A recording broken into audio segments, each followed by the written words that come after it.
Bien,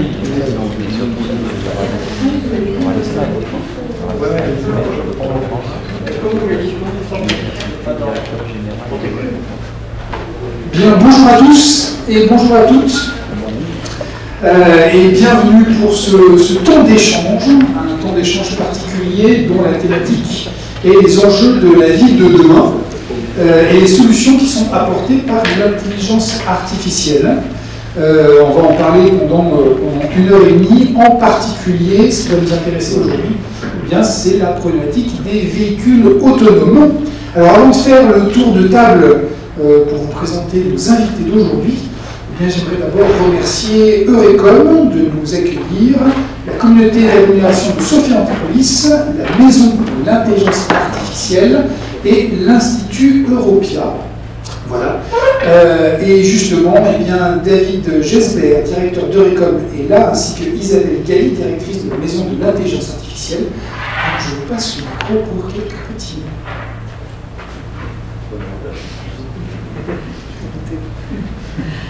Bonsoir à tous. Donc, nous, on est venus en voisin sur une initiative qui est magnifique. C'est la mobilité avec l'intelligence artificielle. Donc, vous savez tous, en tout cas, si vous ne savez pas, il faut venir nous voir.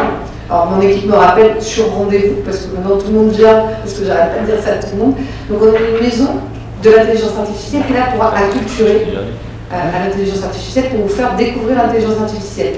Donc, ce type d'initiative, pour nous, c'est une occasion sans nom de faire rayonner une initiative que vous allez nous restituer. Et on voulait, à la Maison d'intelligence artificielle, on voulait vous remercier d'avoir travaillé sur ce sujet et d'être aussi allé aussi avant dans vos conclusions. Merci beaucoup.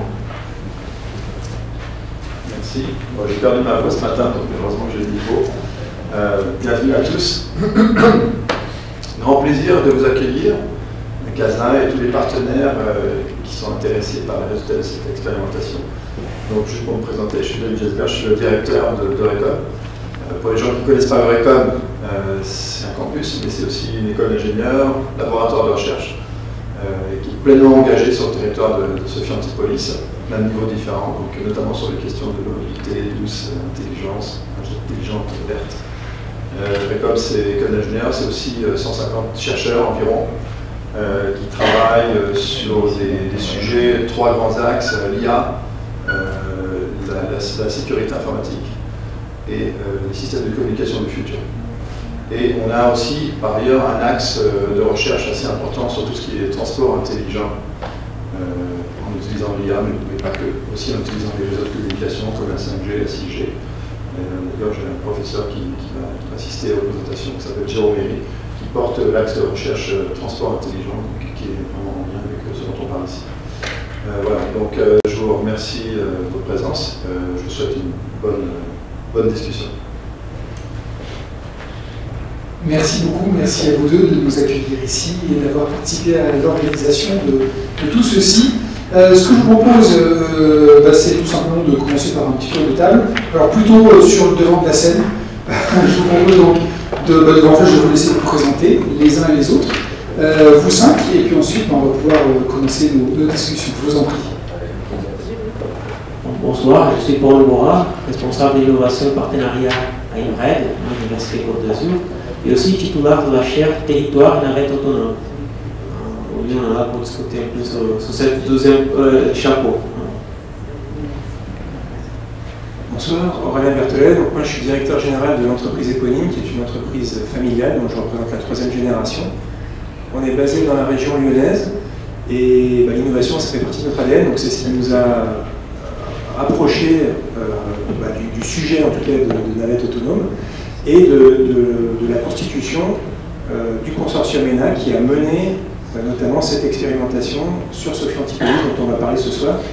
Donc nous, notre métier, on est une entreprise d'à peu près 350 personnes et notre métier, c'est de réaliser des prestations de transport. On est opérateur de transport public dans la région lyonnaise. Voilà, donc on réalise des missions notamment de transport scolaire et de lignes régulières au quotidien. Diane Legrand, maître de conférence au laboratoire I3S. Je m'intéresse aux algorithmes d'apprentissage automatique et notamment je fais partie d'un projet ANR dans lequel on s'intéresse justement à la conduite autonome et notamment au passage de ce qui peut être appris sur des environnements totalement simulés, des environnements qui sont des modèles réduits, et des environnements réalistes avec des vraies navettes telles que celles que présentera Paolo tout à l'heure, et donc du passage, du transfert des algorithmes appris dans un domaine ou dans un autre. Bonsoir, je suis Sylvie Pontus, je suis la directrice adjointe mobilité, déplacement, transport à la CASA, qui est la communauté d'agglomération en Sophie Antipolis, le territoire sur lequel nous sommes. Donc là, sur cette expérimentation ENA, on était le territoire d'accueil de l'expérimentation. Donc on a proposé notre espace public et les usagers qui ont bien voulu y participer ou les riverains qui voulaient rester à côté de la navette pour étudier leurs réactions et voir à quel point la mobilité autonome peut être une solution complémentaire à l'offre de mobilité sur notre territoire. Bonsoir. Je suis Douda Terriens. J'ai travaillé sur bande dessinée en fait, durant toutes les expérimentations des navettes autonomes. Donc, vous pouvez la découvrir derrière. Et ce soir, je vais vous accompagner par l'image sur cette table ronde. Merci à vous tous. Quant à moi, je suis Pierre Henriquet, je suis médiateur scientifique et puis j'aurai le plaisir d'animer cette soirée avec vous. Alors, cette soirée, comment est-ce qu'elle va se passer? Donc, 1h30 normalement, ce qui est prévu, jusqu'à 20h. On va commencer par une courte présentation de Paolo, moi, sur justement toute cette fameuse problématique. Et puis ensuite, on poursuivra en vous présentant justement ce projet ENA, expérimentation navette autonome. Et puis on alternera entre des moments où on discute entre nous, on apporte un certain nombre d'éléments, et puis des petites pauses où cette fois-ci, hop, je vous passe la parole, et puis on pourra discuter les uns les autres. N'hésitez pas, si vous avez des questions, en plus on n'est pas très nombreux, donc voilà, si jamais vous avez une quelconque question, il y aura plusieurs moments comme ça où on pourra justement rebondir sur les choses qu'on aura abordées ici tous ensemble. Voilà. C'est bon? On démarre? Grosse ambiance dans la salle. Allez, du coup, sans plus tarder, on va commencer avec Paolo, qui va nous faire une petite introduction. Ouais, c'est intéressant de parler de navette autonome. Il y a déjà un bon moment qu'on travaille sur cette thématique. C'est pas évident. La première fois que j'étais en contact avec ça, les projets c'était d'implémenter une navette autonome. Et à l'époque, on a vu un PowerPoint. On ne connaissait pas une navette autonome. J'ai jamais vu une navette autonome de ma vie. Là, mais les termes véhicule autonome, ça fait rêver. On imagine que c'est une technologie qu'on va appuyer sur un bouton, et là, il va partir tout seul. Et ça, c'est vraiment, ça fait rêver les gens. À côté de ça, on imaginait, bon, c'est une technologie, ça va peut-être, ça sert à quoi ça? Et pour presque 3 ans, j'ai travaillé sur cette thématique, de trouver à quoi ça sert une navette autonome. Pourquoi on utilise une navette autonome? Voilà. Et on n'a pas trouvé la solution. Voilà, c'était un peu angoissant. Tous les jours, j'étais en train d'étudier ça, et après, à chaque fois, des revues des projets, tous les mois, la réponse est j'ai pas encore trouvé un besoin.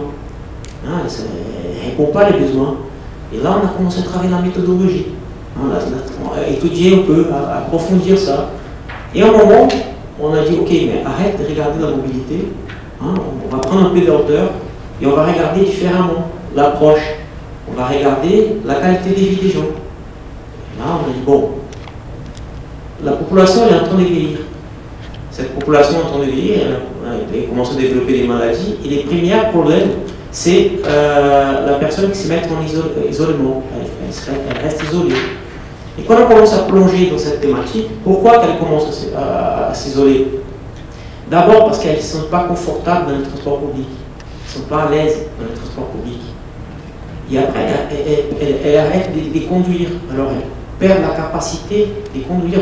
Elle n'est pas forcément en sécurité en conduisant une voiture. Et cette personne se met en isolement. Voilà.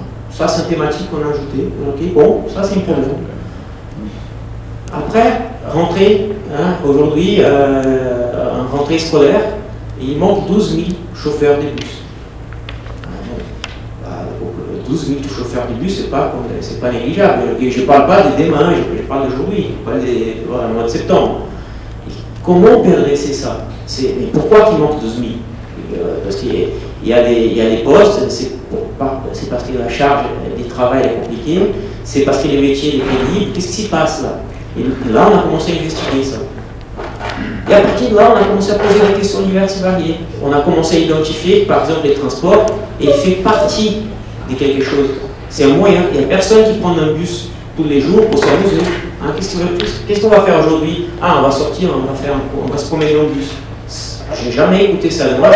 On prend un transport en commun, on prend une voiture parce qu'on a un besoin. Et à partir de ce besoin, c'est qu'on a commencé à identifier qu'il faut acheter la baguette le matin où je dois sortir, ou quelqu'un doit ramener la baguette chez moi.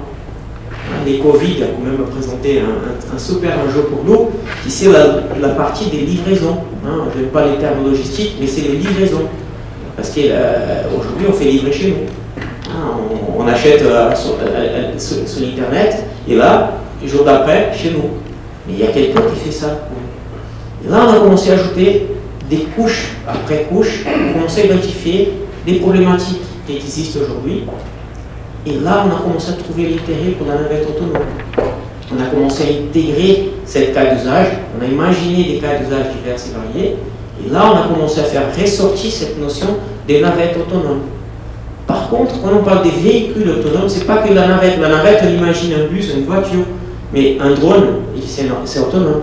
Un ascenseur, c'est autonome. L'ascenseur, il va de point A à point B, sans personne. On appuie sur un bouton, il fait son tracé tout seul. Un avion aujourd'hui fait presque 90% de la voyage en autonomie.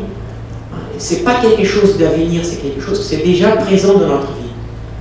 Et on imagine que cette technologie de navette autonome, c'est quelque chose qu'on va créer, c'est quelque chose qui va venir.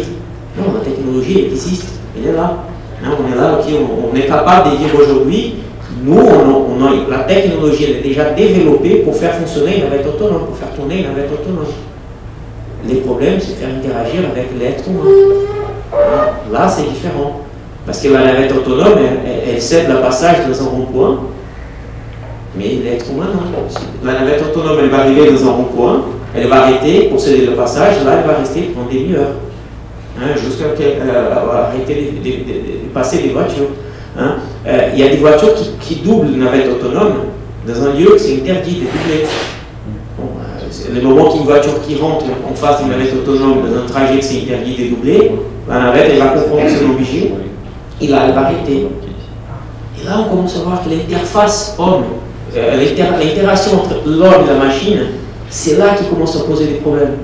On a fait une expérimentation à Rennes. Et on a, pour 2 ans, j'ai dit qu'on était obligé à faire la connectivité entre les feux rouges et la navette pour améliorer la fluidité. Et quand on a fait l'expérimentation, j'ai vu une maman qui est passée avec son bébé dans la poussette. La première chose qu'elle a mis dans la rue, c'était la poussette avec les bébés, la navette autonome en train de rouler, et feu rouge pour les piétons. Elle a croisé les feux rouges. Et la navette, j'ai dit, bon, on a arrêté la navette, mais elle a croisé les feux rouges. Et c'est incroyable. Apparemment, l'être humain ne respecte pas les feux rouges. J'ai trouvé ça incroyable. En centre-ville, passage côté, c'est une référence. C'est pour faire pour faire la décoration dans la ville, parce qu'il n'y a personne qui respecte ça. Et comment on va apprendre ça à une machine? Et c'est là qu'on travaille aujourd'hui. C'est là et je peux dire, faire une expérimentation, c'est une aventure. C'est pas quand j'écoute des critiques pour des expérimentations, je dis mais non, attends, regardez, et si les travail pour faire, parce qu'on va jusqu'au ministère pour demander l'autorisation pour tester une navette autonome. On doit prouver, et les dossiers, c'est un pavé, c'est pas quelque chose qu'on fait, c'est chaque itération, on doit montrer comment on va gérer. C'est lourd de faire. Mais on essaie de faire ça pour une question de sécurité, pour montrer que ça marche, qu'il fonctionne. Parce que l'être humain, il n'accepte pas des failles, des machines. Pour nous, la machine, elle doit être parfaite. Nous, on peut faire, c'est pas important pour nous. Pour nous, on est plus souple. Mais avec des machines, il n'y a pas d'erreur. Avec des machines, c'est à 100%. Et c'est là qu'on travaille. C'est comme ça qu'on fait avancer. Et les plus intéressants, c'est les cas d'usage. Parce que ce n'est pas un cas d'usage. C'est pour ça qu'aujourd'hui, j'ai porté une chaire qui s'appelle Territoire et navette autonome, ou par l'inverse. C'est parce qu'on travaille sur le développement économique local. La chaire, ce n'est pas une chaire de mobilité. Et là, je mets ça toujours en amont parce que c'est important. C'est un champ de développement économique local. C'est à travers la mobilité qu'on commence à faire les rapprochements territoriaux. On commence à attaquer la désertification territoriale dans l'arrière-pays, dans les hauts pays. On commence à travailler sur les compléments des offres de transport. Parce qu'apparemment, il y a quelque chose qui s'appelle le réchauffement climatique et qui, nous, on doit changer les habitudes. Et nous, on travaille sur les véhicules autonomes, publics, partagés. Ce n'est pas la voiture privée, l'autosolisme aujourd'hui en autonome. Ça va arriver vite, mais ce n'est pas par là qu'on doit passer. On doit changer notre façon de faire, notre façon d'imaginer des choses. Et c'est là qu'une navette autonome il a tout son intérêt. Et par cette approche qu'on a ajouté cet ensemble d'expérimentation. Aujourd'hui, on travaille sur un territoire d'expérimentation. On porte un projet à Valberg pour étudier la problématique des zones rurales. Je sais qu'on va parler de ça aujourd'hui. Aussi des problématiques des montagnes. Parce qu'une navette autonome de la neige, ce n'est pas forcément évident. On travaille à Mandelieu pour répondre aux problématiques des plages. Est-ce que les plagistes ils vont utiliser, et aussi la logistique pour des kiosques, parce que nous sommes en train d'aménager les bords des mers, il y a tous les parkings qui vont changer. Comment on peut approvisionner les kiosques avec des navettes autonomes, avec des droïdes. Ce n'est pas que des grandes voitures, c'est des petites voitures aussi. On a des problématiques événementielles à laquelle la régionalisation du territoire de centre-ville. Les centres-villes, on ne pourra pas apaiser les centres-villes, on va transformer tout en piéton, mais comment on fait des livraisons, comment on fait livrer les choses, comment on peut ajouter cette flexibilité. C'est par là qu'on passe. La navette autonome, c'est presque un acteur qui rentre, mais la problématique qu'on essaie d'adresser, elle va plus loin que ça. C'est comment on peut ajouter des services avec la navette autonome, comment on peut faire la boulangerie du coin, avoir plus de demandes, plus de gens qui vont utiliser cette boulangerie. Comment les dressings, parce que pendant les Covid, je me rappelle bien, on fait nettoyer les costumes, mais pour chercher les costumes, trouver la membrane ouverte, c'est facile, mais pour récupérer, c'est difficile. Est-ce que les services, ils peuvent croiser les gens? Est-ce qu'on peut rendre des choses plus simples? Et à partir de là, on commence à faire la conception des navettes logistiques. Ah, mais ça c'est du rêve. Bon, elle existe. Ah, mais ça c'est du rêve. On a fait un premier drive avec des voitures autonomes aujourd'hui en France. Et là, du rêve, ça commence à transformer en réalité. Et cette réalité, elle existe parce qu'il y a ce type d'expérimentation. Parce qu'on a les projets ENA, mais avant le projet ENA, c'est déjà tester les choses. On a déjà testé. On fait avancer ici un deuxième projet. On apprend avec des contraintes. Et avec ça, on fait avancer. C'est petit à petit. Et nous, pour faire une petite anecdote, on était en train de tester la navette autonome à Valberg. Et les présidents de département sont rentrés dans la navette. Et nous, on a oublié de mettre la navette en mode autonome dans le démarrage. Et là, elle a accéléré très vite. Voilà, c'était un peu... c'est quand même le président du département. Il y avait les murs, la navette est partie très vite. Et après, elle a pris sa route. Et la dernière fois que je l'ai rencontré, il m'a dit mais la navette maintenant elle va mieux. Je dis non, elle va très bien. Le problème c'est nous, la navette elle fait tout ce qui va bien, mais c'est nous qui s'est trompé. Et c'est ça qui nous permet de faire avancer. C'est à les moments qu'on voit une navette autonome, ici dans la région on va avoir beaucoup d'expérimentations en route, on peut imaginer que derrière cette expérimentation, il y a un sacré travail pour faire avancer. Des chercheurs qui travaillent sur les algorithmes, qui travaillent avec l'acceptabilité, la communication territoriale, qui travaillent sur la partie des V2X, comment on va communiquer l'infra et avec la voiture. Les transports publics, comment on peut imaginer les compléments des navettes autonomes. Il y a beaucoup de gens qui travaillent autour de ça pour faire avancer cette navette de demain. C'est ça qu'on est là aujourd'hui. Aujourd'hui, on va faire un rétexte. On va expliquer un projet. Et ce projet, on explique pourquoi. Parce qu'il y a plein de choses qu'on doit apprendre avec ce projet. Ce projet, pour moi, c'est la base. C'est un territoire qui fait des innovations. Notre territoire ici, il fait des innovations. Moi, j'étais super ravi le jour que j'ai vu la navette autonome qui était conçue chez nous ici, en train de tourner à Paris. Parce que normalement, la technologie, elle vient de Paris chez nous. Et ici, c'était l'inverse. On a développé quelque chose parce qu'il y a un territoire qui nous accompagne. On a des entreprises qui nous accompagnent, on a des chercheurs qui nous accompagnent, on a développé des choses ici, et là, on était pertinent. Les projets, on a développé là-bas. Et maintenant, on va essayer d'avancer des choses. Hein, mais c'est pas simple.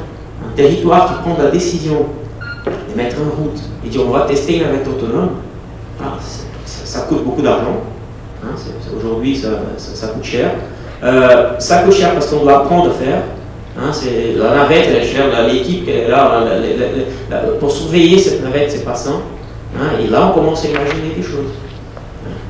J'ai promets, hein, les jours qu'on voit une navette autonome qui tourne tout seul, sans les conducteurs, à une vitesse plus élevée, 30 km/h, et dire que ce n'est pas forcément les plus adaptables pour l'être humain. On regarde, on dit ok, voilà, c'est pas simple. Hein, j'ai besoin de participer à des expérimentations de cette nature. Voilà, on a des parkings ici, on commence à faire des tests.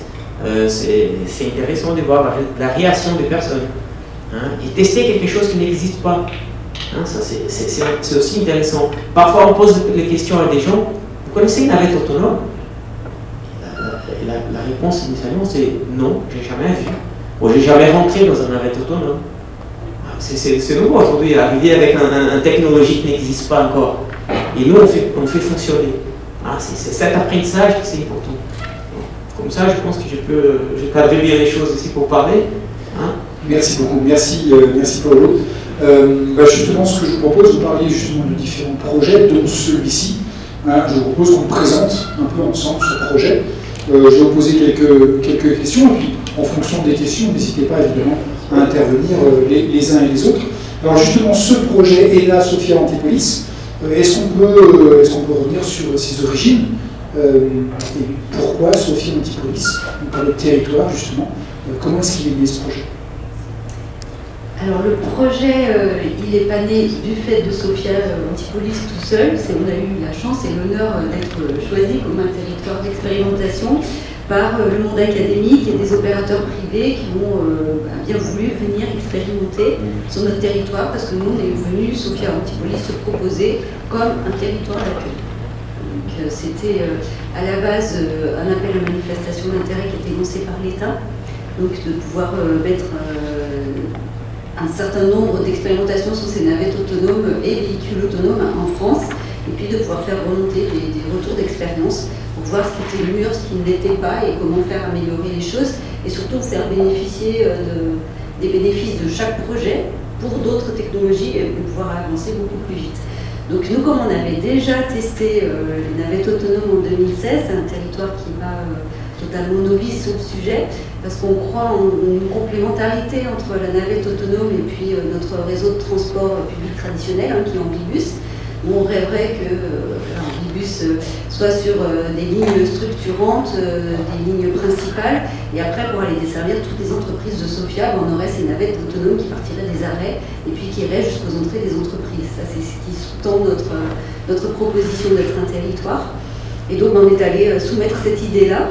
Et on a eu donc dans le cadre de ce projet ENA des chercheurs, un opérateur, un navettiste, d'autres entreprises qui sont venues monter un consortium global qui a permis d'accueillir cette expérimentation. D'accord. Donc à la fois au niveau des institutions, au niveau de la recherche, mais du coup aussi au niveau des opérateurs.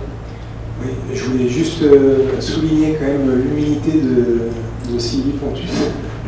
Parce que le territoire, enfin des territoires, il y en a quand même beaucoup en France, et il n'y en avait pas tant que ça qui étaient présents à Paris. C'était en juin 2018, on en reparlait tout à l'heure, ça remonte. Alors c'est vrai qu'on a perdu du temps après le Covid, mais des territoires qui ont cette volonté d'expérimenter et de tester, hein, parce que sincèrement, enfin l'expérimentation, puis ça a été précisé, hein, c'est très compliqué, très complexe.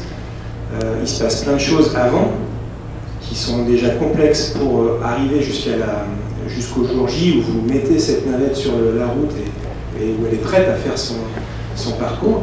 Et puis quand vous êtes vraiment dans ces phases concrètes d'expérimentation où vous la faites fonctionner au quotidien, là vous avez aussi un certain nombre de difficultés qui sont liées au fait aussi à la jeunesse de ces nouvelles solutions de mobilité. Et c'est pour ça qu'il y a quand même au-delà de la volonté commune, il y a aussi une confiance qui se crée entre le consortium, au-delà de cette volonté de vouloir ensemble réussir à faire ce type d'expérimentation. Il faut quand même le souligner, c'est des expérimentations qui ne sont pas si nombreuses que ça, et qui sont quand même assez complexes à réaliser. Et il n'y a pas qu'une question de volonté, après il y a beaucoup de travail. Alors justement, ce travail, ça se définit par rapport justement à des appels à projets dans lesquels on a des objectifs. Quel était l'objectif de ce projet ici sur Sophia Antipolis? Qu'est-ce qu'on voulait faire avec ces navettes autonomes? Alors il y avait un objectif général qui est pour nous, Sophia Antipolis, c'est quand même un territoire d'innovation, c'est un territoire qui va investir sur l'intelligence artificielle, donc il y avait quand même une cohérence à positionner le territoire pour le véhicule autonome. On est allé sur la navette autonome, donc c'est bien un transport public sur lequel on mise. Et donc le mot-clé, c'est la complémentarité. Il ne s'agit pas... Alors c'est vrai qu'en 2018, on n'avait pas du tout ces problèmes de pénurie de conducteurs, on ne les rencontrait pas. Donc en 2018, c'était absolument pas l'idée d'aller remplacer le transport tel qu'on le connaît avec des chauffeurs et puis de se dire on va avoir maintenant des réseaux beaucoup plus faciles à gérer parce qu'il n'y aura pas l'humain et puis on n'aura que de la technologie et ça fonctionnera mieux. On croit beaucoup à l'humain dans le transport en commun, on continue à penser qu'il est absolument indispensable. Le transport en commun, c'est un espace public, il faut qu'il y ait du lien, c'est très important, mais on ne peut quand même pas aller partout, tout le temps, avec un chauffeur. Et c'est vrai qu'une navette autonome, ça peut apporter ce complément sur des petits trajets, comme je l'expliquais, à partir d'un arrêt de bus principal de notre ligne A, une ligne en site propre, on peut imaginer que toutes les 5 et 10 minutes, il y a des navettes qui partent en direction des principales entreprises de Sofia. On prend la gare routière, une navette qui part vers Air France, une navette qui part vers le Business Pole, une autre qui part vers Thales, si la marche à pied est quand même largement recommandée. Mais, et ça permettait, voilà, on avait fait une étude de territoire et ça permettait de voir le potentiel d'une complémentarité entre navette autonome et puis notre réseau de transport. Alors, est-ce que c'est ça, on s'est vu un peu avant, on avait préparé, c'est vrai qu'en se renseignant sur cette problématique de la mobilité, j'ai beaucoup entendu cette expression de la problématique du dernier kilomètre. Est-ce qu'on peut revenir 2 secondes dessus? Qu'est-ce que c'est cet enjeu-là? Ils ont encore la parole. Donc effectivement, le dernier kilomètre, c'est souvent ce qui pêche quand les personnes commencent à réfléchir à est-ce que je vais laisser ma voiture qui me permet de partir de mon garage et puis d'arriver jusqu'au parking de mon entreprise pour passer à un autre mode de transport. Et effectivement, avec le transport en commun, il y a souvent un petit peu de marche à pied pour aller jusqu'à l'arrêt de bus, ou beaucoup de marche à pied pour aller jusqu'à l'arrêt de bus. Et puis, une fois qu'on est sorti du bus, il faut encore aller jusqu'à sa destination. Donc, Sophia Antipolis, souvent, c'est l'entreprise. Et avec une notion, alors qui peut être très sociologique, parce que c'est le rapport au temps, mais qui peut paraître comme une perte de temps. Et notamment en 2018, c'était encore très vrai. Je pense qu'on parlera tout à l'heure de pourquoi c'est moins vrai aujourd'hui. Mais donc, il faut à tout prix pouvoir aider les personnes à faire le plus rapidement possible, souvent le dernier kilomètre entre le bus qui les dépose quelque part et la destination finale sur laquelle ils veulent arriver. D'accord, merci. Juste avant qu'on passe à la première session de questions-réponses, une dernière petite chose justement côté collectivité et puis côté opérateur. On parle de ce projet, on est en train de l'introduire. On va commencer à rentrer un peu dans le dur. Comment est-ce que ça s'est mis en œuvre tout ça? Comment est-ce qu'on met en œuvre un projet comme celui-ci, à la fois côté territoire, mais aussi au niveau de l'opérateur, parce qu'il va falloir opérer ces véhicules.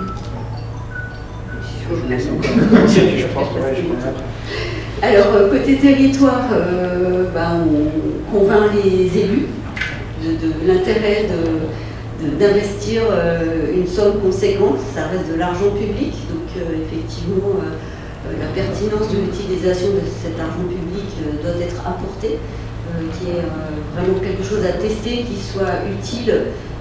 Alors, dans ces expérimentations, il faut avoir la conscience d'être utile à son propre territoire et à ses propres concitoyens. Il faut aussi avoir de la hauteur pour se dire que si effectivement elle ne fonctionne pas, ça peut arriver dans l'expérimentation, ou si elle ne fonctionne pas à la hauteur de ce qu'on espère pour les personnes du territoire, on aura quand même des enseignements qui pourraient être utiles à une échelle beaucoup plus large. En l'occurrence, avec ce projet-là, c'est à l'échelle nationale, puisque c'est des résultats qui remontent à l'échelle nationale. Et une fois les élus convaincus, et ben ça va être la mise à disposition de toutes les ressources et tous les moyens qu'on peut avoir. Donc on parlait de mise à disposition d'espaces publics, donc dans ce cas on va aller convaincre les communes, beaucoup d'acteurs, hein, les polices municipales, les gestionnaires d'espaces publics, donc pour pouvoir préparer le terrain, préparer les utilisateurs de la navette, donc on va mettre des ressources pour communiquer sur l'expérimentation pour les attirer, et puis des ressources pour aussi tous ceux qui ne veulent pas utiliser la navette, mais qui pourraient la trouver comme nuisible. On en reparlera peut-être. Donc les préparer également, hein, puisque l'espace public appartient à tout le monde. Et puis après, s'insérer dans un projet. Donc je vais peut-être laisser la parole, sachant que la personne qui serait la plus à même de parler de comment on monte ce type de projet, c'est évidemment notre coordinateur. Et il y a Philippe Vézin qui est dans la salle, hein, de l'université Gustave Eiffel. Et sans l'université Gustave Eiffel, on ne sait pas, on n'y serait pas arrivé. Donc merci à lui et merci à toute l'équipe. Du coup, je commence, Philippe, et puis tu complètes s'il y a besoin. Donc oui, effectivement, du côté de l'entreprise privée, donc Berthollet, bon, déjà, donc moi je suis chef d'entreprise. Donc à partir du moment où j'étais d'accord avec moi-même sur le fait d'avoir cette volonté d'être un opérateur expérimental sur la navette autonome, c'était suffisant. C'était suffisant pour enclencher des démarches. Après, il a aussi fallu que je passe du temps en interne avec les conducteurs, parce qu'aujourd'hui, dans les navettes autonomes, vous ne pouvez pas faire fonctionner une navette sans une présence humaine d'un opérateur de sécurité, puisque c'est juste, aujourd'hui, réglementairement, c'est encore interdit. C'est des sujets qui sont en train d'évoluer, justement à travers les résultats qu'on obtient dans ces expérimentations, donc on reviendra là-dessus un peu plus tard. Et puis après, l'opérateur tout seul, encore une fois, il ne fait pas grand-chose, hein, c'est une vraie aventure collective, hein, ça je crois que vous l'avez bien compris. Donc dans ce projet, il y a effectivement un coordinateur de projet, un chef de projet, et donc c'était l'UGE, donc l'université Gustave Eiffel, qui coordonnait en fait l'ensemble des acteurs de ce projet.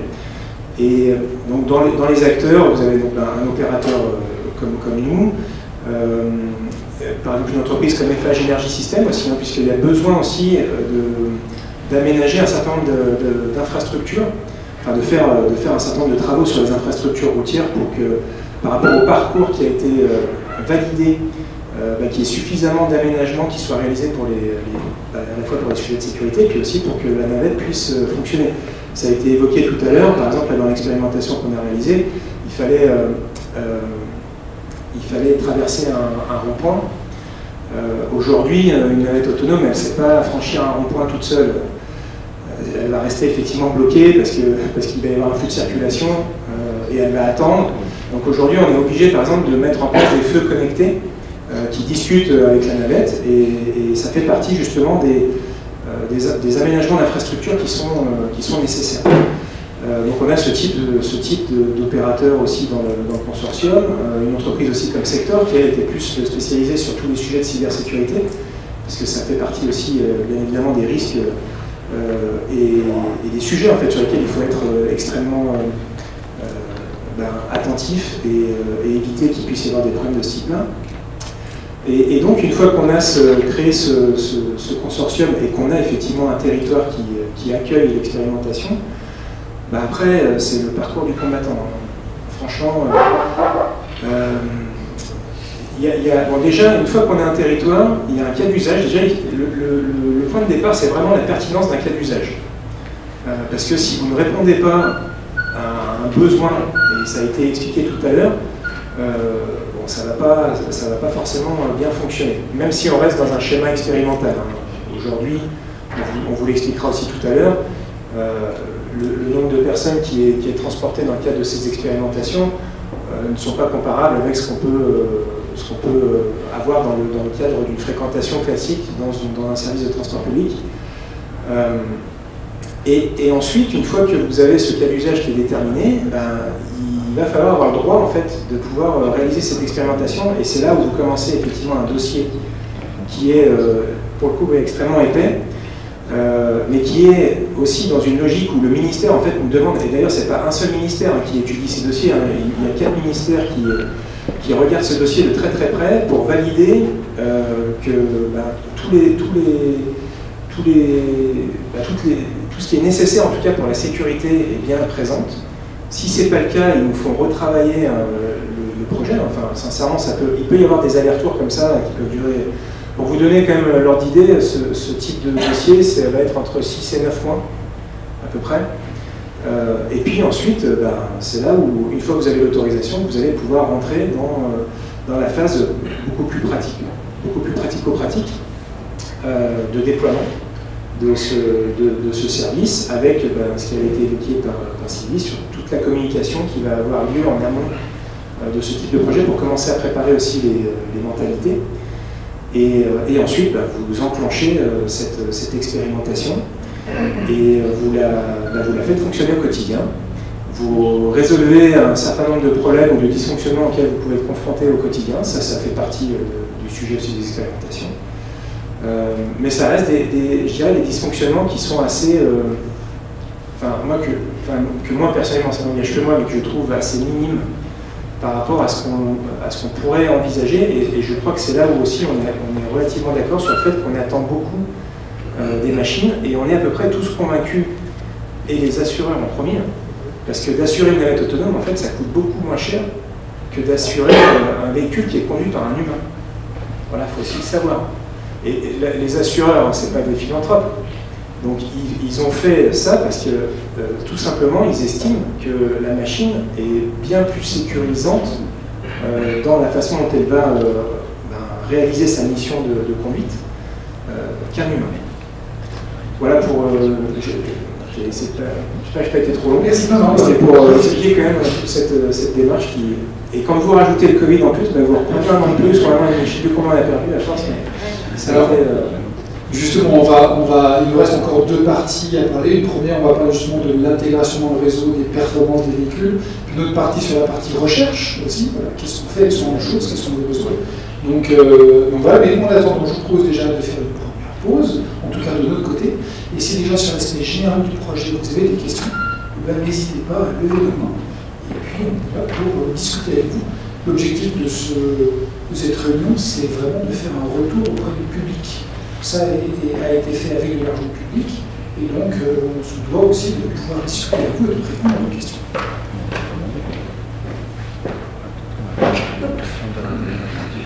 Du travail. Merci, bonjour. Oui, ça marche, je crois qu'il marche. J'avais une première question, ce qui était de savoir si vous aviez capitalisé sur d'autres expériences similaires pour essayer de ne pas réinventer la roue. Parce que je connais une expérience similaire qui a été faite par exemple dans la ville de Sion, Suisse, dans le Valais, avec une navette autonome, dans un environnement piétonnier, donc peut-être moins sujet à la circulation, mais avec beaucoup de retours d'expérience.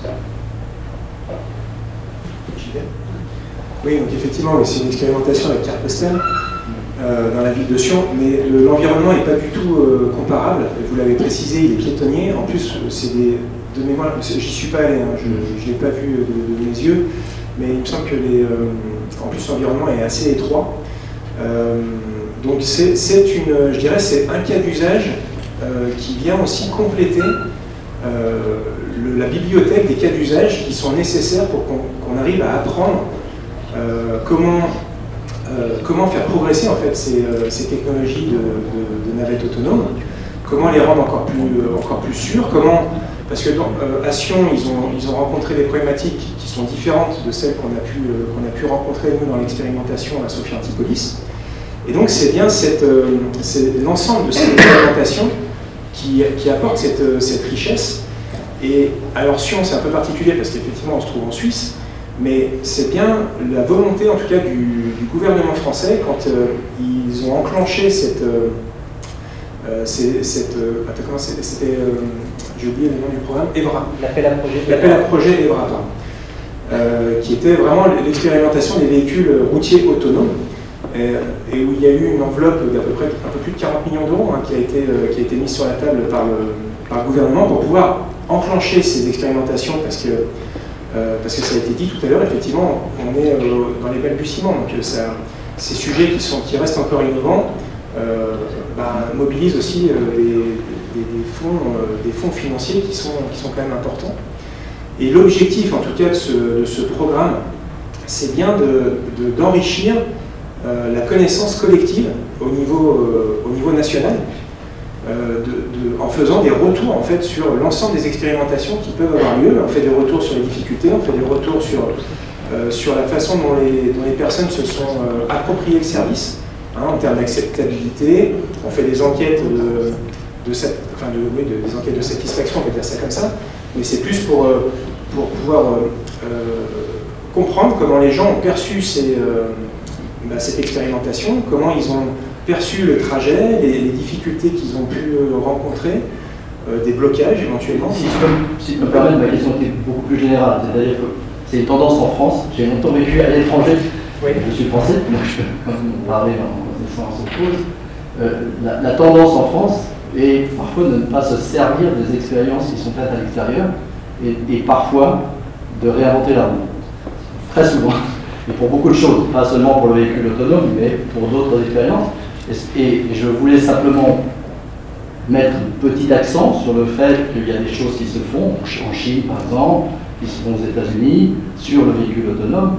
Et est-ce que les visites auraient pu parfois amener une accélération du projet ou ne pas répéter les fautes qui ont été déjà faites? C'est essayer de ne pas réinventer la roue. C'était plutôt ça ma question, sachant que c'est de l'argent public, comme vous l'avez justement remarqué. Donc je vais apporter une petite précision juste avant de donner la parole à Pablo. Donc l'idée du projet, de l'appel à projet EVRA qui était opéré par l'ADEME, c'était justement de faire en France, qui avait peut-être un petit peu de retard, en tout cas qui n'était pas aussi avancé que certains autres, de faire un nombre conséquent d'expérimentations qui soient représentatives, chacune différente en fait. Toutes celles sélectionnées sont toutes différentes pour mailler le sujet, donc vraiment des cas d'usage très différents. Je crois qu'il y en a 14 en tout. Ouais. Oui, je vais m'en passer. Donc il y en avait 14 en tout, je crois, c'est ça, voilà. Et donc l'idée c'était vraiment de mettre tout ça en commun à l'arrivée pour construire quelque chose qu'on appelle le bien commun qui va permettre de capitaliser. Donc ça, c'est à l'échelle française. Après, dans les idées, dans la stratégie qu'il y a au niveau du ministère des Transports qui pilote tout ça, il y a beaucoup d'échanges aussi à l'échelle européenne sur ces questions-là. Nous, on est en contact avec des gens, enfin moi personnellement en tant que coordinateur du projet, avec un projet européen qui s'appelle Avenue. Je crois qu'il y avait Sion d'ailleurs qui était dedans, peut-être. Pour voir justement un peu ce qu'ils faisaient, c'est tout ça. On a eu la chance de présenter nos expérimentations et le projet ENA à d'autres projets européens et aussi à une conférence qui regroupait, c'était à l'échelle c'était lors de la présidence européenne de l'Union européenne française, où il y avait tous les acteurs un peu européens, de présenter notre projet pour pouvoir capter tout ça. Donc je pense que ce défaut il n'existe pas qu'en France, sur une point de vue, il existe partout en fait, il ne faut pas non plus se flageller quand ce n'est pas nécessaire. Mais en tout cas, l'idée d'EVRA et l'idée des deux projets, ENA et l'autre projet SAM, c'était vraiment de faire mieux. Voilà. Est-ce qu'on y est arrivé? Je ne sais pas, ça on nous le dira bientôt. Mais en tout cas, c'était vraiment ça de capitaliser, parce que le point fort de cet appel à projet, c'est la construction d'un bien commun. Tout ce qu'on a fait nous soit utile. Et normalement, tout ce qu'on a fait nous, avec les retours d'expérience, comme on fait ici, les méthodologies, va être mis à disposition, devrait être mis à disposition. Et non seulement on a essayé de faire dans le cadre du projet pour les acteurs socio-économiques, mais aussi pour le grand public. C'est pour ça que vous êtes là, c'est pour ça qu'on a essayé de faire de la vulgarisation, ce genre de choses. Parce que vous avez raison, il faut sortir de ces choses. Comme le temps file, est-ce qu'on a encore une autre question? On aura l'occasion ensuite de... Oui. C'est juste une petite question plutôt générale sur la méthodologie en fait. Et je voulais avoir votre point de vue un peu sur les limites de la méthodologie d'expérience sur route qui ont évidemment qu'un avantage et ont des désavantages, en tout cas je pourrais imaginer les deux au minimum. Le fait que, on teste la navette et les gens ont un comportement différent par rapport à la navette, parce que justement nous avons une navette qui vont se comporter dans un environnement de manière différente, ce qui veut dire que finalement la navette, si elle doit anticiper et apprendre, elle va en fait apprendre quelque chose qui ne se produirait pas normalement. Et le deuxième désavantage, c'est dans certains cas de mettre la population contre la vie de la navette, parce que justement la navette va lentement, elle ennuie, et donc après, pour quelque chose qui est en fait une innovation très intéressante, qui est sur une très bonne solution, ça retourne temporairement en tout cas le public contre cette navette, et savoir s'il y avait d'autres options, d'autres solutions de tests, notamment par des émulateurs, par des tests internes qui permettaient de pouvoir peut-être accélérer les tests sans forcément aller sur la route et nécessiter des modifications d'infrastructure aussi longues. Est-ce que l'expérimentation en milieu réel est plus problématique qu'une expérimentation virtuelle? Ouais, là, aujourd'hui, on travaille avec des tests bêtes, on travaille avec des labos, on fait vraiment cet ensemble. Mais les moments qu'on sort vraiment dans la vraie vie, il y a des choses qui s'y passent, c'est impossible d'imaginer dans un labo. C'est vraiment impossible. Voilà. L'être humain il est capable d'écrire des choses, c'est vraiment magique.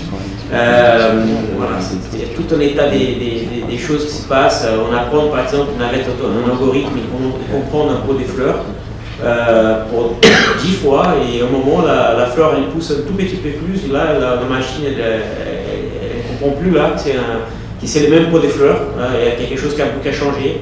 Ce sont des petites choses, mais c'est que dans la vraie vie qu'on apprend ça. Et de l'autre côté, il y a toujours l'approche de technologie, parce que c'est la question de la acceptabilité. Et l'acceptabilité, ce n'est pas que l'utilisateur final, mais c'est vraiment l'ensemble. Parce que la première fois qu'on arrivait avec une navette autonome pendant une entreprise de bus, elle regardait et dit mais ça ne marche pas. Mais c'est non, jamais une navette va substituer un bus. Ça c'était déjà dans la tête. Et nous on a fait le travail de démontrer que ce projet a changé, et aujourd'hui cette personne elle nous accompagne dans le projet. C'est ça aussi l'intérêt d'aller avec la navette dans la rue, pour montrer la technologie, pour expliquer à les gens, pour faire un peu de pédagogie. Comme ça, oui, il y a toujours la problématique de la navette, c'est pas qu'elle tourne pas vite, voilà, qu'elle tourne lentement, mais c'est d'expliquer à les gens pourquoi elle fait ça. C'est cet enjeu. Et communiquer avec le public, c'est pas simple. Et très, en enseignement, à la fin de l'expérimentation, ce qu'on a pu observer, c'est que le comportement des automobilistes, je pense qu'il est totalement représentatif des états d'esprit dans la société au général, c'est-à-dire que sur 10 utilisateurs, 10 automobilistes qui étaient sur l'avenue de Roumanie, il y en a 2 qui sont restés excédés, donc qui ont fait exprès effectivement d'avoir des comportements qui mettaient la navette en difficulté. Donc est-ce que ça c'est très positif pour apprendre? On en apprend quand même des choses, mais je vois très bien ce que vous voulez dire. C'est peut-être pas là-dessus qu'il faut faire progresser en premier la navette. Et après, il y avait 8 automobilistes qui ont été totalement... voilà, qui se sont comportés de manière normale, qui ont compris qu'il fallait laisser des distances de sécurité suffisantes, qu'il ne fallait pas trop raser la navette, et qui ont fait une cohabitation totalement normale sur le terrain. Donc là aussi, l'automobiliste a appris aussi. Au départ, c'était un peu plus compliqué, et puis ça s'est soldé, et effectivement, 2 automobilistes, en proportion 1 sur 10, sont restés assez exécrables. Et pour compléter, effectivement, c'est important, ce que disait Paolo, c'est important de savoir ce qui se passe dans la vraie vie, parce qu'il y a des choses qu'on n'imagine pas, nous, dans les laboratoires. Et notamment, il y a des projets d'équipement de ronds-points avec beaucoup trop de caméras par rapport à ce qu'on devrait faire dans la vraie vie, mais juste pour nous permettre, nous, d'avoir une captation de la vraie vie. Alors, on prend un rond-point au bord de plage en plein été, quand tout le monde traverse hors passage clouté, hors feu, avec la bouée, le ballon qui roule, on a parlé de la poussette tout à l'heure, mais on peut bien imaginer bien pire, et qu'on va pouvoir capter tout ça pour essayer justement de rejouer des scénarios, les rejouer alors en version réduite avec des Playmobil, comme ça si on renverse un Playmobil c'est moins grave, et on va pouvoir justement améliorer les algorithmes dans ce cas-là. Alors justement... Je veux pas nous dans le projet, ce qu'on a fait pour prendre un peu, essayer de prendre en compte ces questions-là, ce qu'il faut savoir, c'est qu'on avait 3 laboratoires de sciences humaines et sociales qui font partie du projet. Donc, le facteur humain, la compréhension du comportement humain, c'est au cœur du projet. Et on a tout enregistré, tous les incidents, on a tout noté, et ça fait un volume de données qui est inimaginable, pour a posteriori analyser justement voilà, les comportements et voir peut-être s'il y a une évolution pour une meilleure acceptation du véhicule. Ça, c'est un point fort du projet. Alors justement, ce genre d'expérimentation, elles ont des conséquences en termes de comportement, des conséquences sociales, sociétales, avec parfois des idées reçues ou des questions qu'on peut légitimement se poser. Donc c'est vrai que souvent j'ai entendu cette question de la navette autonome qui allait un jour va faire perdre des emplois parce qu'elle va remplacer tous les conducteurs du monde. Je me permets de mettre les pieds dans le plat et de poser cette question. Est-ce que vous travaillez à augmenter le chômage en France pour remplacer tous les conducteurs de France?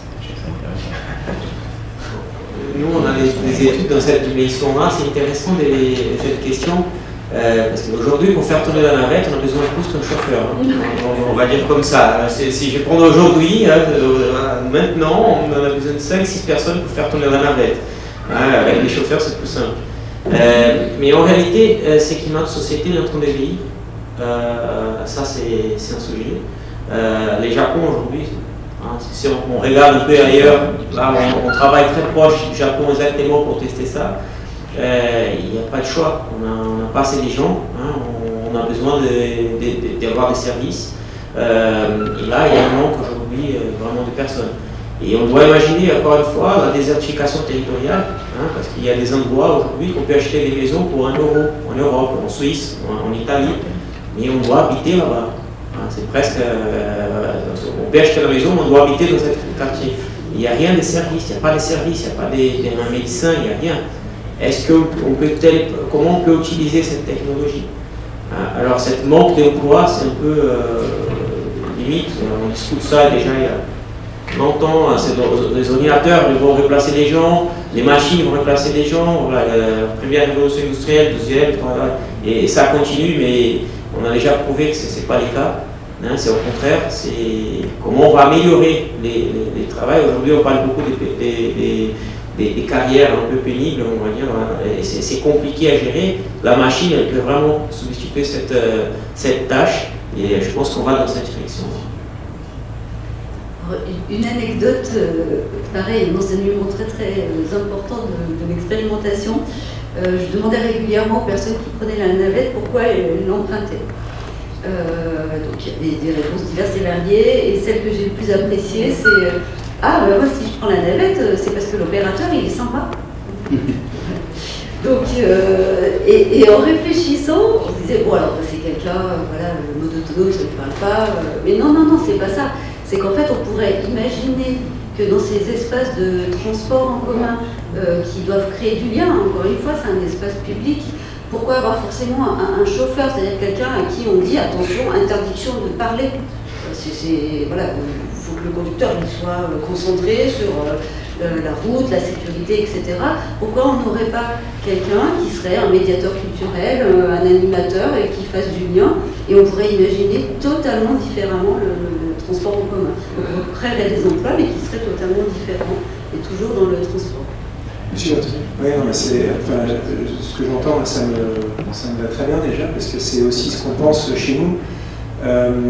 C'est-à-dire qu'on ne pense pas qu'on va détruire des emplois, parce qu'on va déjà en transformer et en créer des nouveaux. Puisque dans la logique, en tout cas, de la façon dont les choses sont en train de progresser, il y a un moment où il va y avoir une supervision déportée qui va se mettre en place, donc avec du coup des nouveaux métiers, en tout cas dans notre secteur d'activité, où il faudra pouvoir superviser un certain nombre de navettes derrière un écran de contrôle. Ça, c'est des métiers qui aujourd'hui n'existent pas.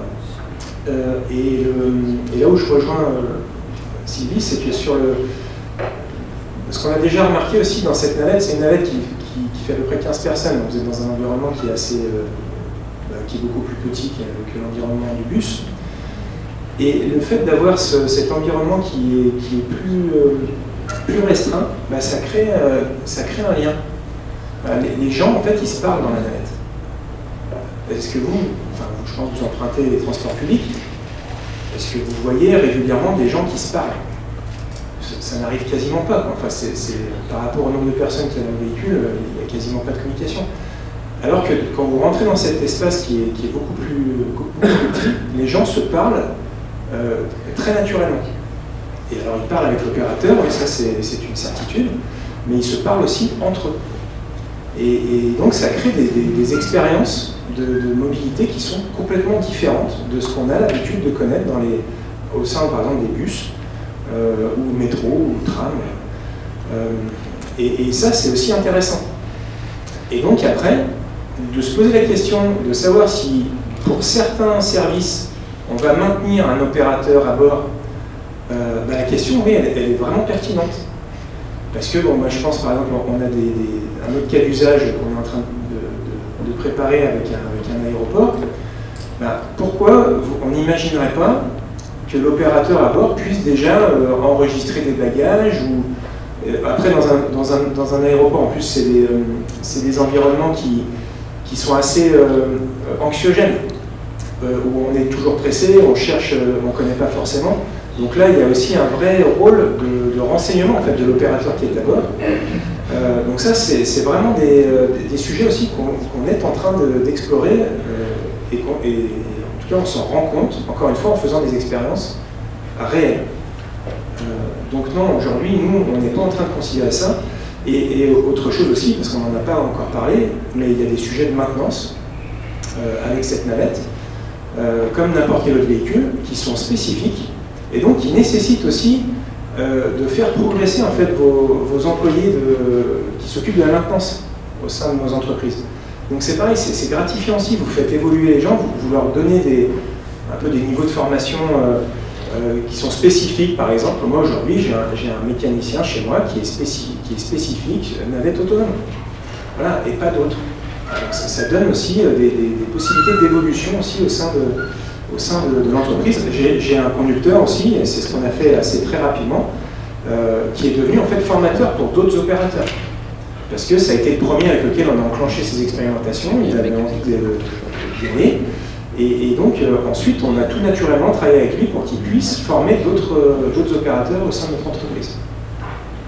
Merci beaucoup. Alors justement, des véhicules particuliers, des besoins particuliers, et si on peut justement rentrer encore un peu plus dans le détail, justement sur ces véhicules, quelles sont les performances de ces véhicules? Est-ce qu'on peut en parler? On parlait de la taille tout à l'heure, mais la vitesse, est-ce qu'on peut faire un résumé rapide des performances de ces véhicules?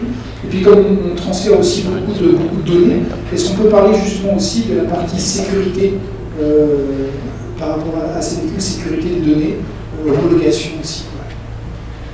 Alors, j'arriverai peut-être pas à être pertinent sur tous les sujets, mais en tout cas pour ce qui concerne la performance des véhicules, alors elle est déjà différente hein, en fonction des constructeurs. Bon, aujourd'hui, dans le paysage français, les trois principaux, après vous me direz si... mais bon, moi j'ai en tête bien sûr Navia, qui est l'opérateur, enfin le navettiste avec lequel on a réalisé l'expérimentation sur Sophia Antipolis, Mila, qui est donc le navettiste local, et EasyMile, qui est basé sur Toulouse. Navia étant basé dans la région lyonnaise. Sur ces trois navettistes français, il y a des performances déjà qui sont assez différentes. La navette Navia qu'on a utilisée, par exemple, aujourd'hui a des contraintes qui fait que sa vitesse commerciale est réduite.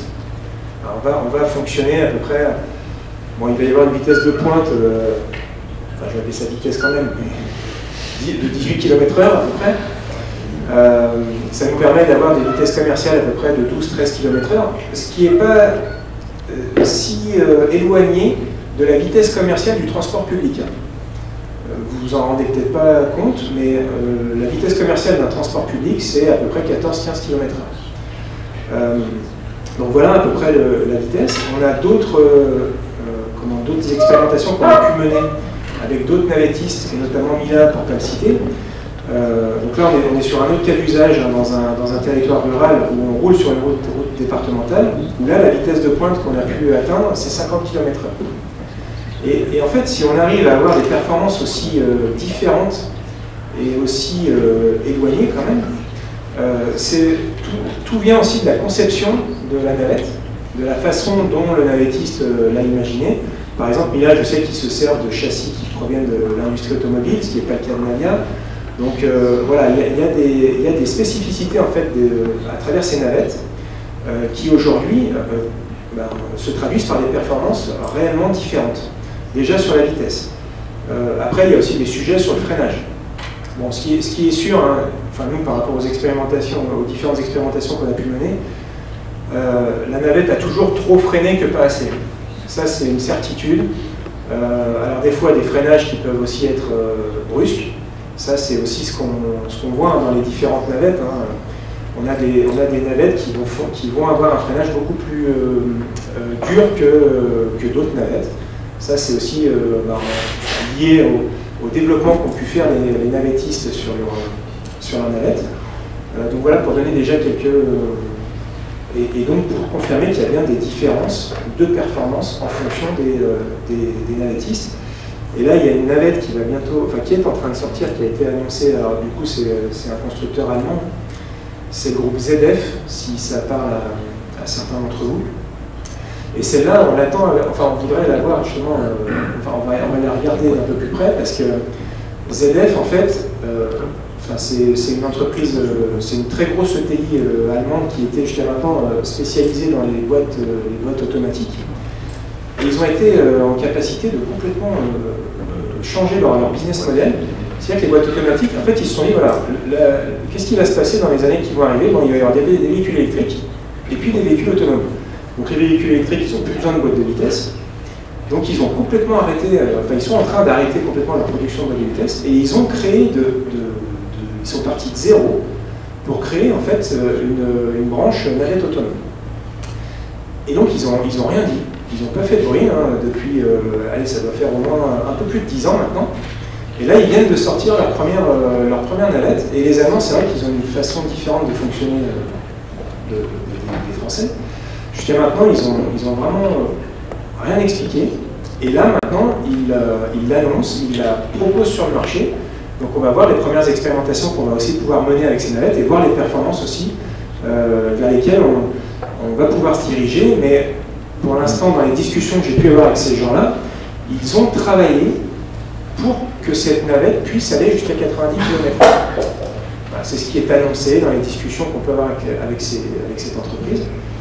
Bon, on l'a encore jamais vu sur le terrain, donc je n'en dis pas plus, mais on sent bien que, et c'est bien la trajectoire normale qu'on peut attendre dans ce type d'innovation, c'est que les performances vont vraiment se développer, aussi bien sur la vitesse que sur le confort du freinage, j'allais dire, parce que ça c'est aussi un point qui est important. Et si vous voulez, en fait, l'intelligence artificielle, enfin, vous me corrigez, hein, parce que là j'ai deux personnes autour de moi qui peuvent me corriger si je me trompe, mais l'intelligence artificielle a quand même du mal à reproduire la sensibilité que peut avoir l'humain quand il appuie sur sa pédale de frein.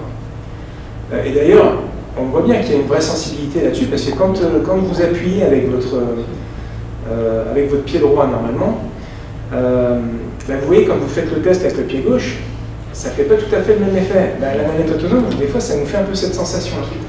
Voilà, c'est des fois, on a l'impression qu'il freine avec le pied gauche. Voilà, mais donc, voilà un peu les différences de performance qu'on peut déjà noter aujourd'hui sur ces différentes navettes. Merci. Est-ce qu'il y a des questions dans le public?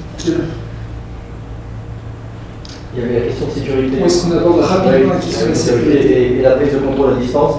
Oui. Un danger connu. Alors là, c'est vrai qu'il aurait été bien qu'on invite une entreprise comme Sector qui est spécialisée dans la cybersécurité. Parce que je ne vais pas pouvoir vous dire grand-chose, à part qu'aujourd'hui, ces sujets de cybersécurité sont adressés par ce type de société, qui a un enjeu, bien évidemment, comme vous pouvez l'imaginer, et que tous les systèmes de supervision à distance qui sont aujourd'hui, en tout cas, en train d'être élaborés, ont des couches de cybersécurité qui sont absolument obligatoires. Après, je ne vais pas pouvoir, moi, plus rentrer dans le sujet. Je ne sais pas si s'il y a un autre interlocuteur aujourd'hui sur ce... Non. On peut... Et ça fait partie des sujets qui sont bien évidemment très critiques et qui sont adressés en tout cas par les navettistes et par ces entreprises en tout cas qui sont spécialisées dans la cybersécurité. Sujet de Bruno. Oui.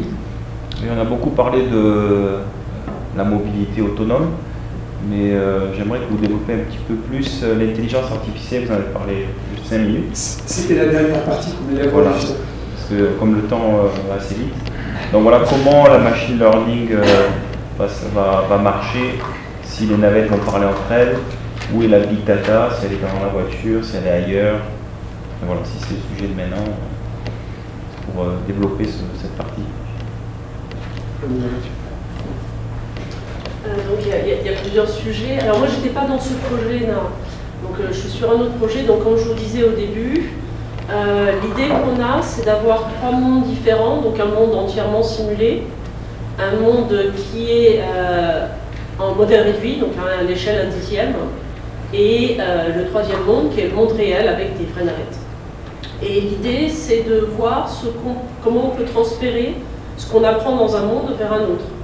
Parce que typiquement, tous les scénarios risqués dont on a parlé, on va rejouer, alors soit en environnement simulé, soit en modèle réduit. On prend aucun risque, on peut s'amuser autant de fois qu'on veut, on peut prendre les scénarios les plus risqués, on peut vraiment jouer avec. Et si ce qu'on apprend dans le mode simulé, on peut l'injecter dans le monde réel, ça va nous permettre justement d'apprendre sur toutes les situations qu'on n'a pas envie de tester dans le monde réel. Donc ça, c'est des projets qu'on a en cours sur lesquels on travaille. Après, effectivement, on s'intéresse également à la communication entre ces véhicules autonomes. Fais attention, là-bas il y a une plaque de verglas, c'est tout ce qu'on se dit qu'on pourrait se dire entre véhicules, se donner des informations. Attention, il y a quelque chose qui a changé là-bas. Partager des apprentissages qui auraient pu être faits aussi entre véhicules, mais c'est vrai que souvent ça va concerner plus des événements. Et dans le modèle d'apprentissage automatique qui peut être utilisé, la question c'est comment rajouter des informations qui sont finalement plus symboliques. C'est un événement dans un graphe d'information, enfin dans une représentation de la connaissance que l'on va vouloir modifier. Et ça c'est un peu différent des modèles qui nous permettent de conduire. Donc voilà, il y a des pistes de recherche dans ce domaine-là. Il y a une part des questions qui était aussi, si j'ai bien compris, où est le cerveau? Est-ce qu'il est dans le véhicule ou est-ce qu'il est déporté à l'extérieur? La big data, la conduite doit être autonome parce que s'il y a une perte de réseau et qu'on peut plus rouler, c'est pas envisageable. On peut imaginer s'échanger des informations, mais la conduite autonome est dans la navette. Oui, je vous confirme, le cerveau est dans la navette. Il y a bien déjà tout ce qui permet, enfin pour que vous compreniez aussi comment fonctionne cette navette, elle, on va lui injecter le parcours dans son intelligence artificielle. C'est bien dans l'ordinateur que le parcours va être enregistré. Donc ça, c'est la technologie qui va permettre en tout cas à cette navette ensuite de se déplacer et surtout de réaliser son parcours toujours, enfin au millimètre près, quoi. Donc là, il y a des technologies qui sont utilisées sur la navette, notamment les lidars par exemple, qui lui permettent en fait de se reconnaître dans son environnement en 3 dimensions, de se positionner. Alors, il y a plusieurs technologies, hein. Il y a les lidars, il y a le GPS, il y a du radar, il y a des caméras. Là, il y a différentes technologies déjà qui sont implémentées sur la navette et qui vont permettre à la navette de pouvoir à la fois fonctionner, se déplacer, aussi détecter des obstacles et donc pouvoir réagir en conséquence. C'est vraiment comme ça aujourd'hui qu'elle fonctionne. C'est-à-dire qu'une navette, vous n'allez pas la faire rouler. Enfin là, vous n'allez pas prendre une navette et puis dire bah, vas-y, roule sur tel parcours à partir de demain. C'est là où l'intelligence artificielle fait toute la différence. Oui, alors. Parce que les Tesla ne marchent pas du tout avec des radars laser. Rien à voir.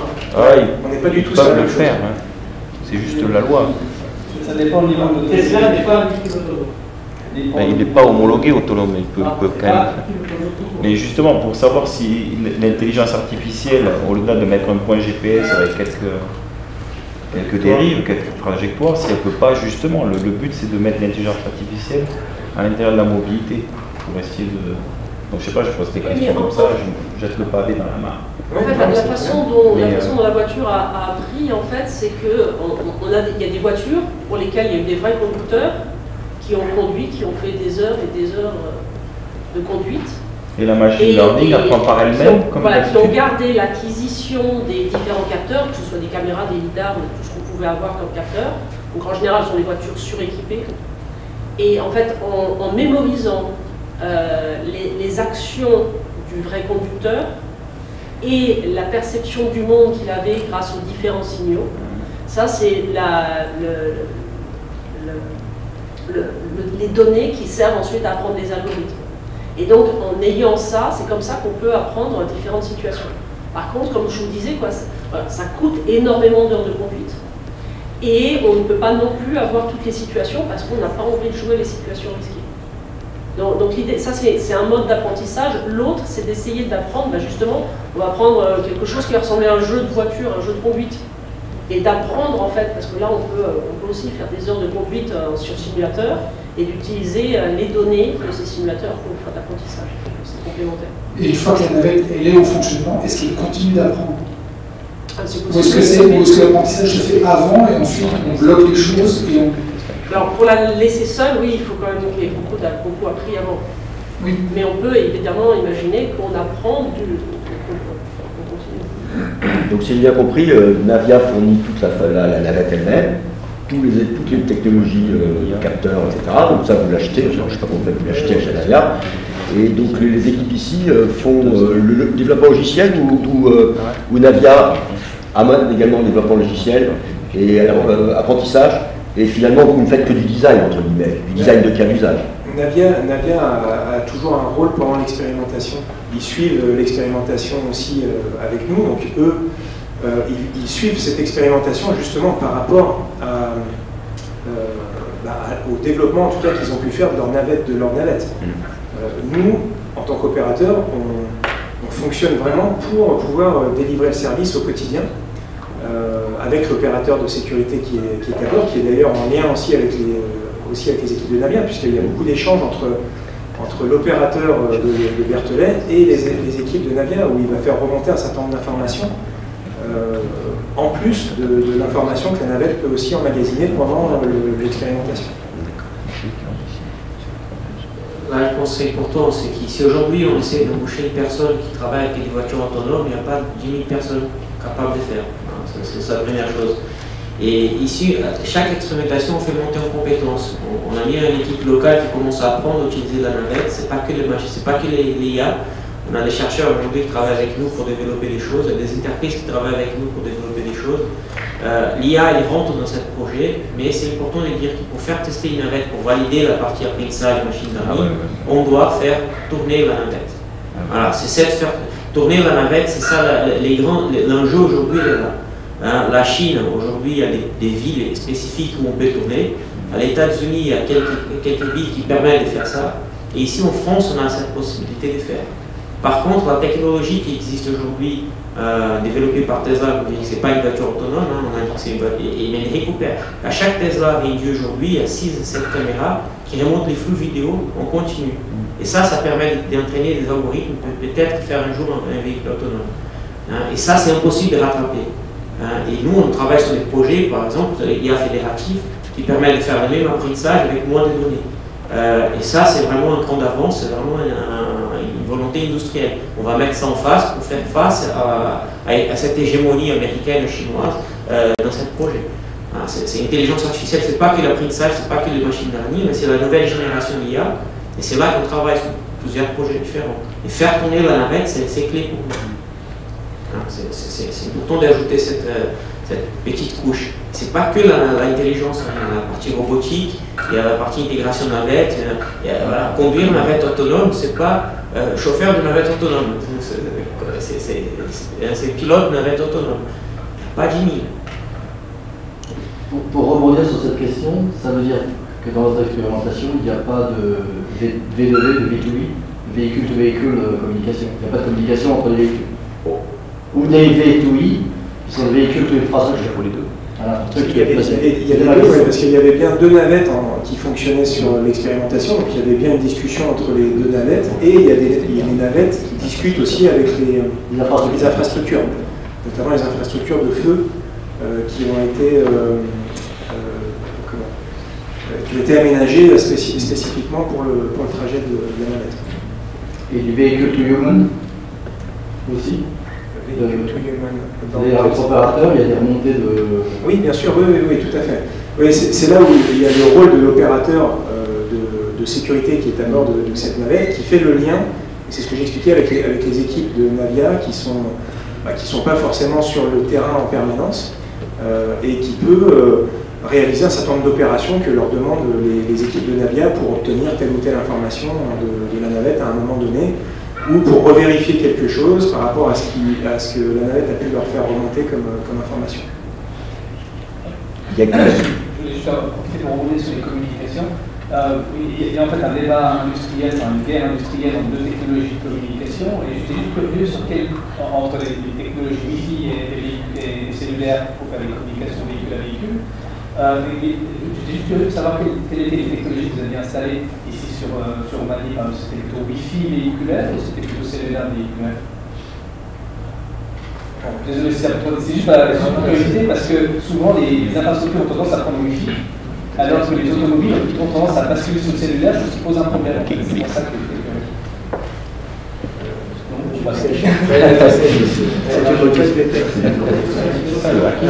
Là, on essaie d'être fait avec le diagnostic, on essaie de tester les deux. Et là, je parle un peu des expérimentations, mais aujourd'hui, on travaille même avec un 5G privé pour essayer de comprendre un peu comment ça va marcher. C'est encore un cadre expérimental, mais il y a même des protocoles de communication des véhicules aujourd'hui. Avec des feux, c'est ce protocole aujourd'hui, je pense qu'il est bien sécurisé. L'industrie, elle part dans cette direction et je pense que les navettes autonomes, elles vont partir là. C'est mon avis. Alors, justement, on parle justement de ces expériences qui sont parfois virtuelles, parfois réelles, avec des expériences de pensée qui parfois sont célèbres aussi. Est-ce que ces fameuses expériences imaginaires le problème du trolleybus, est-ce que je dois écraser la vieille dame pour sauver 5 enfants qui sont à droite? Est-ce que ça, c'est des situations qu'on rencontre dans la vie réelle pour lesquelles il faut se préparer? Ou est-ce que ça reste un problème mathématique rigolo, ou éthique rigolo, est-ce que ça a une influence sur ce que vous utilisez, vous, sur ce que vous développez? Pour laisser mes collègues le temps de réfléchir à leurs réponses très construites, moi je vais repartir sur qu'est-ce qu'on a déduit de l'expérimentation.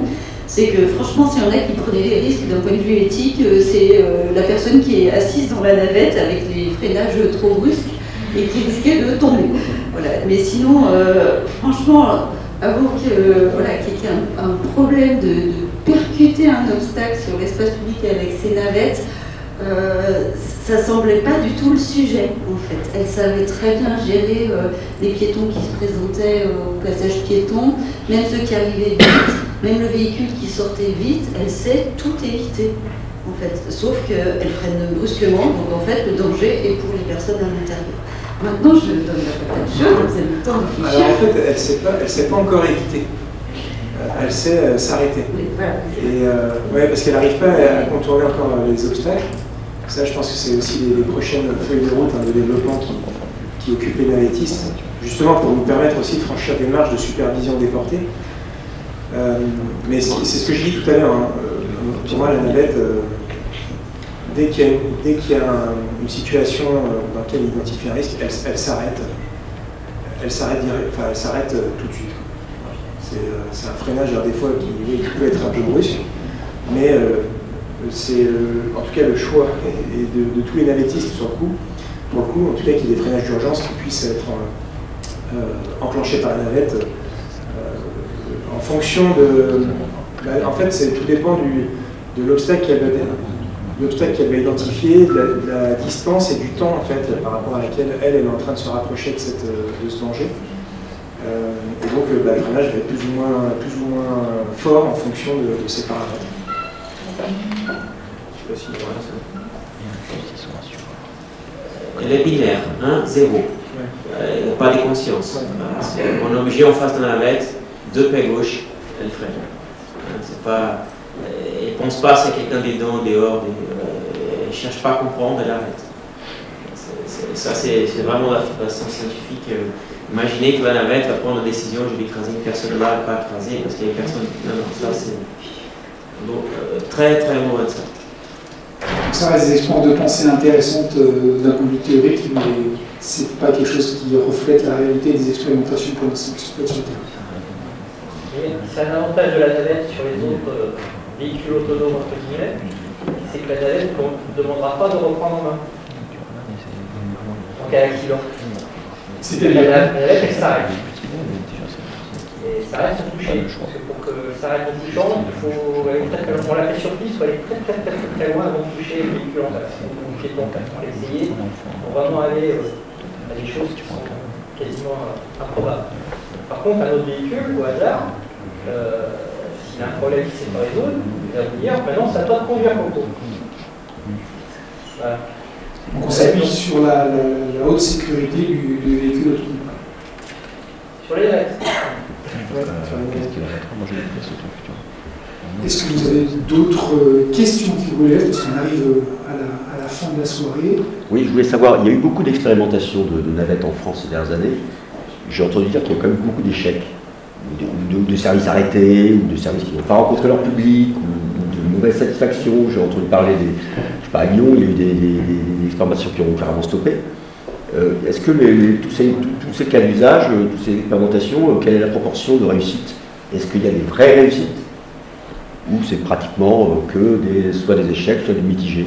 Et je me permets de rajouter, est-ce qu'on peut parler aussi est-ce qu'on peut parler des résultats des objectifs qu'on se met pour la réussite?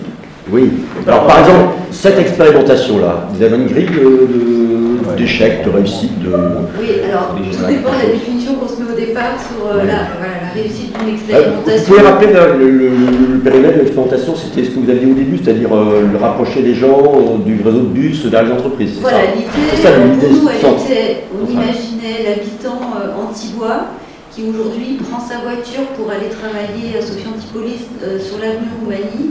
Lui permettre de prendre notre ligne A, le bus en niveau de service, de s'arrêter à la station Saint-Philippe, qui est juste devant le campus, et de pouvoir prendre la navette autonome qui serait à la même cadence que la ligne A, et de pouvoir poursuivre son trajet jusqu'à l'entreprise Roumanie. Donc on avait dimensionné avec 2 navettes, parce que ça permettait justement d'avoir cette cadence de 10 minutes.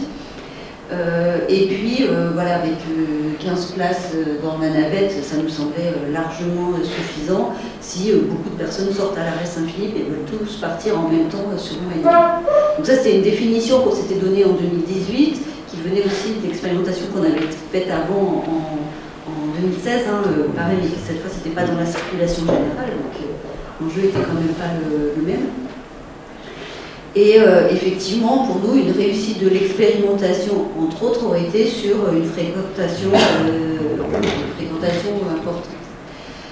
On n'a pas eu cette fréquentation importante, donc on pourrait estimer que l'expérimentation n'a pas tenu ses promesses. Mais en fait, le souci qu'il y a eu, ce n'est pas un problème de navette autonome, c'est un problème d'attractivité du transport public.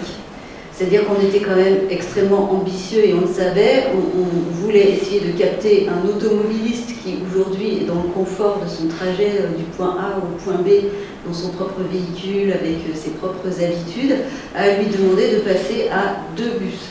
Le premier, la ligne A, et après un autre bus. Enfin, ceci dit, il y a déjà des gens dans le bus, le A. Il y a déjà des gens. Alors, il y en a certains, et c'est sans doute eux qu'on a captés. Et le second obstacle auquel on s'est confronté et qu'on n'avait pas en 2016, et là qu'on a eu vraiment, et parce que sans doute le Covid est passé par là, et puis des messages de sensibilisation sont aussi passés par là sur l'avantage de la marche à pied, on fait que ce qui en 2016 paraissait très très long, le kilomètre sur Roumanie, parce que l'avenue Roumanie elle fait 1 kilomètre, n'était plus du tout très long en 2022. Donc les gens n'attendent pas la navette. Exactement. C'est-à-dire que les personnes, ce qu'on n'entendait vraiment pas en 2016, étaient à dire « Ah mais non, mais en fait c'est bien de marcher pour moi. Oh ben non, finalement, c'est qu'un quart d'heure, donc je ne vais pas attendre la navette parce que si je l'attends 5 minutes, de toute façon, j'arriverai pas beaucoup plus tôt. » Et donc, en soi, nous, en tant que territoire, c'est un excellent message, parce que la santé publique et la marche à pied, c'est excellent. C'est-à-dire que c'est vraiment le premier mode de déplacement de chacun. Il est bénéfique pour la santé, il n'est pas cher, c'est plus vertueux pour le réchauffement climatique. Donc, très bonne nouvelle. En attendant, ça nous a quand même sans doute enlevé quelques utilisateurs. Donc, vous diriez qu'aujourd'hui, le cas d'usage que vous avez imaginé ne fonctionne pas? On irait si on devait repartir sur des trajets plus longs, donc de 2 à 3 km, effectivement. Pas le dernier kilomètre. Je pense que cette notion qui est beaucoup passée pendant très longtemps dans le discours, du dernier kilomètre, maintenant, il est caduque, effectivement. D'accord, donc vous ne remettez pas en cause le principe même de la navette autonome, mais plutôt du cas d'usage lui-même qui reste à réinventer, comme l'a dit monsieur, on ne sait pas encore. C'est la réponse aux besoins qui est importante. Il n'y avait pas de besoin. Non, mais ce que je veux dire, si je peux me permettre, sur toutes les... Parce que je commence à avoir un petit peu de recul maintenant sur le sujet. Il y a eu beaucoup d'exhortations, vous avez raison, il y en a qui ont un peu pas le goût pour diverses raisons qu'on n'a pas le temps d'exposer. Il y a souvent 3 types d'exhortations navette autonome. Il y a la démonstration, là, elle marche, je fais une navette en ligne droite sur un site fermé, je teste une performance, ça marche bien. Il y a le coup de com' de l'élu, souvent celui-là il se plante, ça ne marche pas. Et puis il y a celles qui peuvent ne pas marcher, mais qui répondent à une question problématique d'un territoire qui a un sens. Et pour qu'elle marche, et nous c'est ce qu'on essaie de faire dans le projet, de mettre en place des méthodologies qu'on va vouloir partager, ce qui compte c'est bien analyser le besoin en amont, à quelle question va répondre ce système de transport qu'on va vouloir déployer. Voilà. C'est bien des problématiques de design de service plutôt que de problématiques techno sur le fond. Exactement. C'est là où je voulais en venir, c'est que c'est l'un des plus grands enseignements en fait, qu'on tire de ces expérimentations. Alors je rejoins sur la distance en fait, c'est que le kilomètre à pied, c'est quelque chose qui ne rebute pas tout le temps, mais ça peut rebuter sur, alors moins à Sophia Antipolis, mais peut-être dans d'autres territoires où il y a une pluviométrie qui est un peu plus importante, où il fait froid un peu plus, par exemple. Parce que le client est zappeur. Voilà, on est zappeur sur plein de choses, et dans la mobilité aussi. Il y a un moment, en fait, on va chercher, on va se déplacer d'un point A à un point B, notre besoin il est là, et comment je fais en fait? Comment j'ai envie aujourd'hui de me déplacer? Quel mode j'ai envie d'utiliser? Aujourd'hui, l'intermodalité, il y a énormément d'intermodalité qui se construit sur les sujets de mobilité, où ce qui est important pour le voyageur, c'est presque plus le transport qu'il va utiliser, c'est est-ce qu'il va bien y avoir déjà un transport sans couture, en gros, entre est-ce que ma correspondance va bien fonctionner? Est-ce qu'elle va peut-être se faire aussi peut-être qu'il faut aussi réfléchir à des aménagements un peu d'espace de vie sur ces zones de correspondance. Est-ce que pourquoi demain sur ma correspondance en attendant mon bus, pourquoi j'irai pas acheter le journal ou j'en sais rien, ou une baguette de pain, j'en sais rien, je donne des exemples comme ça, mais pour se dire aussi, et ça on s'en aperçoit aussi dans les expérimentations qu'on mène avec les managers qui testent ces expérimentations, c'est que très vite, ils sont plus dans le sujet de la navette autonome. En fait, eux, ce qu'ils veulent, c'est un service de transport public qui fonctionne. Voilà. Et donc, c'est là où c'est là où les expérimentations sont un peu compliquées, et donc c'est là où la communication d'ailleurs est extrêmement importante, pour que les gens comprennent qu'aujourd'hui, quand on dit expérimentation, c'est parce qu'il y a des choses qu'on est en train de tester, qu'il y a des choses qui ne fonctionneront pas, et aussi bien que si vous êtes dans un service de transport public comme vous le connaissez habituellement. Mais l'attente des voyageurs qu'on a aussi dans ces expérimentations, c'est bien une fiabilité aussi de ce service de mobilité. Et que la navette soit autonome ou pas, ça a presque plus d'importance. Enfin, j'exagère un peu, mais j'exagère pas tant que ça en fait. Eh bien, écoutez, il est 8h passé. Je vous remercie beaucoup d'être intervenu. Merci Paolo Moura. Merci Aurélie Berthelet, merci Diane, un grand merci Sylvie Pontus, merci Benatel aussi, d'avoir ponctué tout ça avec tes dessins. C'est vrai que vous êtes les seuls à ne pas avoir vu, mais tout ce que vous avez dit de toute façon était parfaitement retranscrit. Et merci à vous d'être venus nous apporter vos questions, vos réflexions aussi. Voilà, on va terminer du coup cette soirée comme ça pour ce soir. Est-ce que vous avez une dernière phrase? Allez, une phrase chacun maximum. Ou pas du tout si on a pas. On a tout dit? On a dit l'essentiel? Ok. Eh bien, merci beaucoup à tous et à toutes, et puis bon retour ce soir.